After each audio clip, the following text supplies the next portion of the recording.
thing since sliced bread, and who can never tell you you're doing wrong. You must show that plan to somebody that's going to make you accountable. And when you set the plan for your life, students, you must remember, you have to set realistic goals. What do I mean when I say set realistic goals? Every one of us in here has a natural gift and a natural ability to do something. For me, when I was in school, I didn't like numbers.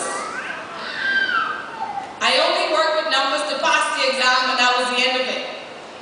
But when it came to words, oh, I could have talked you to the ground. I could have talked you to the ground and argued to the ground and defended you to the ground.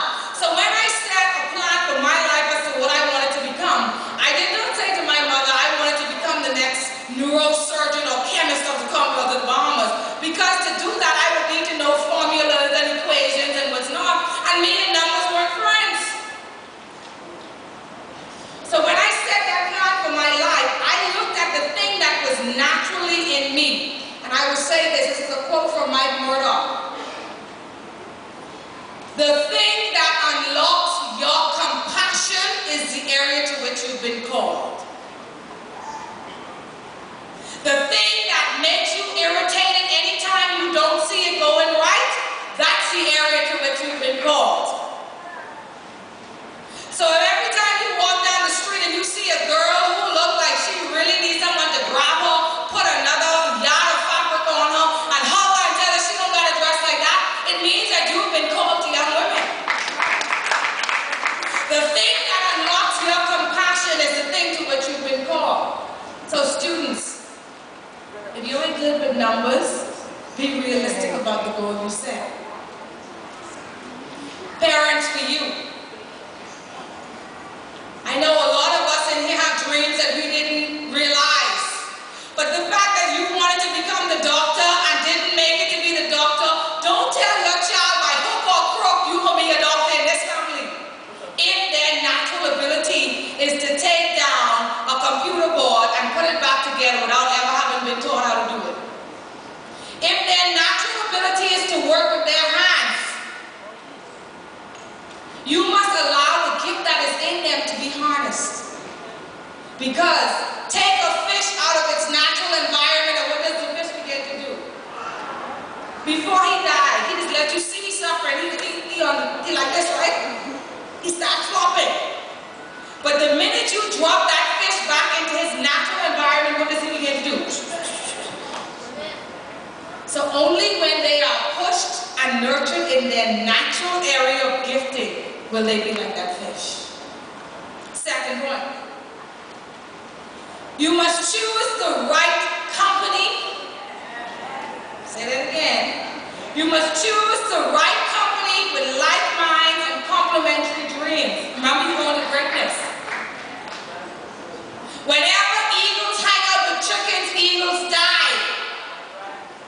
Because eagles aren't meant to eat pampas. But if you hang out with chickens long enough and you're an eagle, you're going to die.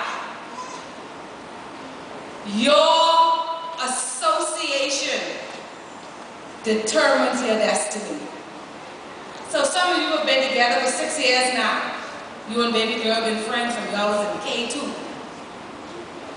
But you know for a fact that she ain't going where you want to go and he ain't going where you want to go. So today may be the ending of that relationship. You may need to say, it was nice being your friend for 6 years, but I am destined for greatness and it looked like you don't really know where you want to go. Our friendship got to end right here today. Because your association, your company of friends determines your destiny. Your network of friends determines your net worth in the end. Adults, that goes for you too. Some of us 34 and 50 and 52 and our best friend's still 15 years old. And then we wondering why we ain't going nowhere. So students, you must be selective in who you allow in your inner circle. Because not everybody's going where you're going. I can talk with me for a while. Growing up in school, I wasn't a popular girl. I was about 150, 160 160 pounds heavier. I was darker. I reached them. Just lost weight. I had jerry curls. You know them greasy, drippy ones where you have to put tissue around your collar? Yeah, that was me, that was me. See, she went to Kingfish, she's shaking her head, she remember. So I wasn't popular. All the girls who was clicking and all the fellas like they didn't hang out with Yolanda. Yolanda was weird. She was strange. Ain't nobody want to be her friend. But watch this. I knew there was greatness inside of me.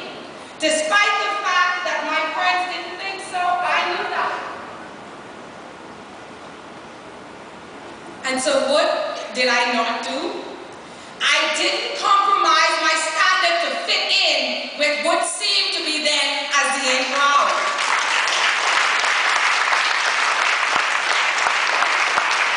So I didn't go around having conversations about which boy I like and which boy I kiss, knowing that I do none of them things because that's what they was talking about. Guys, I didn't go around talking, boy, I didn't do this and I didn't do that, and I know that ain't so because I was trying to fit in with their crowd. What I decided to do, because I wasn't popular and nobody really wanted to associate with me like that, I channeled that energy into my studies and my sports. And now it's some 17 years later, watch this. 17 years later, some of the same girls that didn't think I was cool and popular have to walk up in my office, pay me $150 just to see me, for me to go down the court with them, and they pay me another $9.50 for them to get $40 from the guy who they done had a baby for out of wedlock, who I'm checking for them.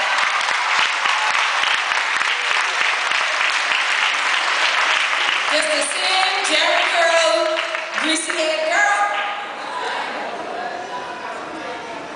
It may have taken 17 years later, but the stone that the builders rejected has become the head of the corner. So your association determines your destiny.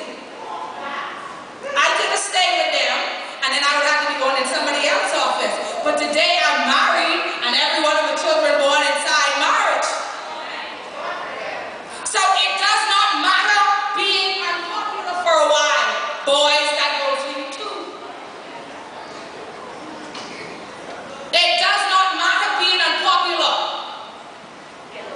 My husband always talks about how when he was in school they used to tease him about not having a name brand and wearing the straight leg pants and the short pants and all of that. But now when he goes into Her Majesty's prison as a minister of the gospel, he like he in a class reunion.